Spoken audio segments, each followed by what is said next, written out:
Bismillahirrahmanirrahim. Qədirxum günləri ərəfəsində istədiyi bir şübhəyə cavab verək. Bəzən sual edirlər ki, əgər Qədirxum hadisəsi həqiqətən baş vermişdisə, o zaman niyə görə Həzrəti Əli əleyhissalam özü bu hadisəyə toxunaraq öz xilafətinə dəlil gətirməyib? Yəni, niyə görə Həzrəti Əli əleyhissalam bir dəfə də olsun bu hadisəni nəql eləyərək ya bu hadisəyə öz xilafəti dövründə toxunaraq bildirməyib ki, məni Peyğəmbər öz yerinə canişin təyin edib. Belə bir şübhəli sual ortaya atıblar. Bu sualın cavabını vermək istəsək, biz Əhlüsünnənin mötəbər mənbələrinə müraciət eləməliyik və Əhlüsünnənin mötəbər mənbələrinə müraciət edəndə bu hadisənin əksini biz müşahidə edirik. Belə ki, biz Əhlüsünnə alimlərinin kitablarına müraciət edəndə görürük ki, mötəbər Əhlüsünnə alimləri, mühəqqiqləri bu hadisəni nəql ediblər, özü də səhih sənədlə. Bu kitablardan biri Əhməd ibn Həmbəlin Musnədidir ki, Həmbəli məzhəbinin imamıdır, məşhur Əhlüsünnə alimidir. Səhih sənədlə bir hadisəni nəql edir. Hadisə Əbi Tufeyl adlı bir ravidəndir. Əhməd ibn Həmbəl öz Musnədində bu hadisəni bu cür nəql edir. An Əbi Tufeyl qal Cəmə Aliyyun radiyallahu anhu ən-nəsə fir-rəhbəti. Əbu Tufeyl nəql edir ki, Əli əleyhissalam, Əli Allah ondan razı olsun, insanları cəm elədi Rəhbə adlı bir məntəqədə. İndi bu məntəqə Küfə yaxınlığında bir məntəqə adıdır. Sümmə qalə ləhum. Əli əleyhissalam onları cəm eləyəndən sonra onlara, cəmaata dedi: Ənşudullahə kullə imri'in muslimin səmi'a Rasulallah sallallahu aleyhi və səlləm yəqulu yevmə qadir xummin mə səmi'a ləmmə qamə. Əli əleyhissalam orada yığışan cəmaatı Allaha and verir və bildirir: Qədir xumda Allah Rasulunun mənim barəmdə dediklərini, söylədiklərini eşidən hər kəsi Allaha and verirəm ki, ayağa qalxsın. Yəni kim Qədir xumda bu hadisəni müşahidə edib, o hadisədə iştirak edib, Əli əleyhissalam bildirir ki, ayağa qalxsın və bu hadisədə Əli əleyhissalamın xilafəti dövründədir və bir çox səhabə dünyasını dəyişib, amma müəyyən qədər də olsun səhabə hələ həyatdadır. Əli əleyhissalam onları Allaha and verəndən sonra Musnədi Əhməd ibn Həmbəldə hadisə belə nəql olunur ardınca. Fəqamə sələsunə minən-nəs. İnsanlardan 30 nəfər ayağa qalxır. Və qalə Əbu Nuaym fəqamə nəsun kəthirun. Əbu Nuaym nəql edir ki, insanların çoxu ayağa qalxır. Bu hadisə Əbu Nuaymdən və Əbu Tufeyldən iki təriqlə nəql olunur. Əbu Nuaym bildirir ki, nəinki 30 nəfər, insanların çoxu ayağa qalxır Əli əleyhissalamın bu sözündən sonra. Fəşəhidu və onlar ayağa qalxandan sonra şəhadət verirlər. Şəhadət verirlər o hadisəyə. Hinə əxəzəhu biyədihi fəqalə linnəsi. Onlar o hadisəni nəql edirlər, bildirirlər ki, Peyğəmbər Həzrəti Əlinin əlindən tutaraq insanlara dedi: Ətə'ləmunə ənni əvlə bil-mü'mininə min ənfusihim. Siz bilirsinizmi ki,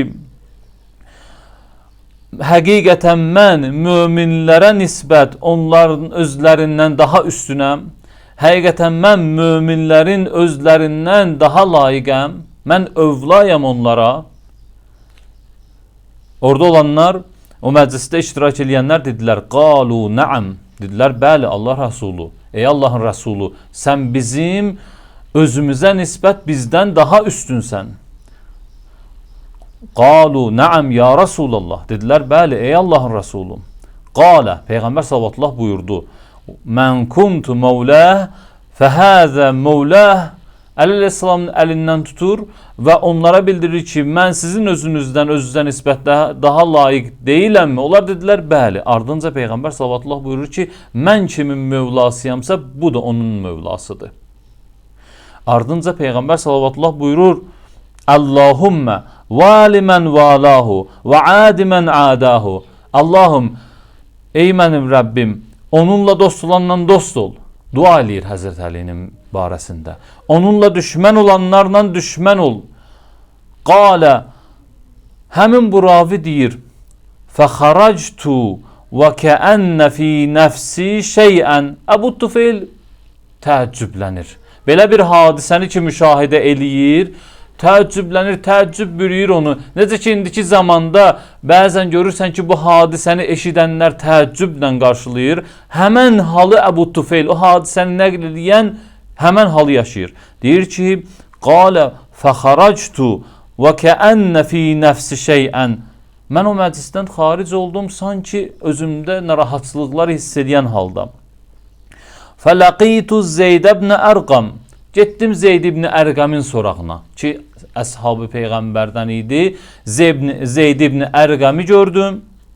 Fəqultu ləhu və ona dedim, İnni səmi'tu Aliyyən radiyallahu anhu yəqulu kəzə və kəzə. Mən Əlidən bəzi şeyləri eşitdim.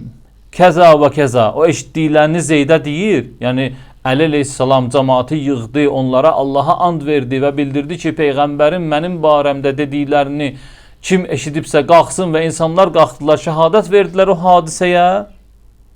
Təəccüblü halda bu hadisənin ravisi Zeyd ibn Ərqəmin yanına gedir və öz təəccübünü gizlətmir ki, yəni sən də belə bir şey eşitmisən? Qalə, Zeyd dedi, Zeyd ibn Ərqəm dedi, fəmə tunkiru, İnkar eləyirsən, şək eləyirsən, qad səmi'tu Rasulallah sallallahu aleyhi və səlləm yəqulu zəlikə ləhu. Mən özüm Peyğəmbər salavatullahdan eşitmişəm. Yəqulu, Peyğəmbər deyirdi zəlikə, bu hadisəni ləhu, Əlinin barəsində. Zeyd ibn Ərqəm deyir ki, niyə təəccüb edirsən, niyə şək edirsən? Mən özüm Peyğəmbərin dilindən bu hadisəni Əlinin barəsində eşitmişəm. Ki bu hadisə Musnad Əhməd ibn Həmbəldə nəql olunur və nəql olunandan sonra hədisin ardınca hədis təhqiq olunub Şuayb Əl-Arnavut tərəfindən və hədisin ardınca qeyd olunur isnaduhu sahihun və bu hadisənin isnadı, sənədi səhihdir. Maraqlı nöqtələrdən biri də budur ki, bu hadisəni bir çox əhl-i sünnə və sələf, vahabi alimlər qeyd ediblər. Onların içərisində məşhur olan sələf, vahabi təhqiqatçılarından biri Nasiruddin Albani. Nasiruddin Albani hansı ki əhl-i sünnə hədis kitablarını təhqiq eləyib və səhih hədisləri cəm eləyərək kitab yazıb və bu hadisəni özünün Silsilətul Əhadisus Sahihə kitabında, yəni nə? Səhih hədisləri topladığı əsərində qeyd eləyir və bu hadisəni qeyd edəndən sonra bildirir. İsnaduhu sahihun alə şərtil Buxari. Bu hədisin sənədi Buxarinin şərtinə əsasən səhihdir.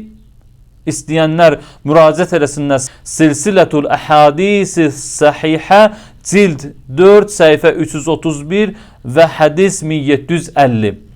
Onu da qeyd edeyim. Musnad Əhməd ibn Həmbəlin kitabında o qeyd elədiyim hədis cild 32 səhifə 55, hədis 19302 və həm Şuayb Əl-Arnavutun təhqiqatına əsasən, həm Nasiruddin Əlbaninin təhqiqatına əsasən hədisin sənədi səhihdir və Əli əleyhissalam öz zamanında Qədirxum hadisəsinə söykənərək öz xilafətinin haqq olmağına dəlil gətirmişdi. Vəssalamu aleykum və rəhmətullah.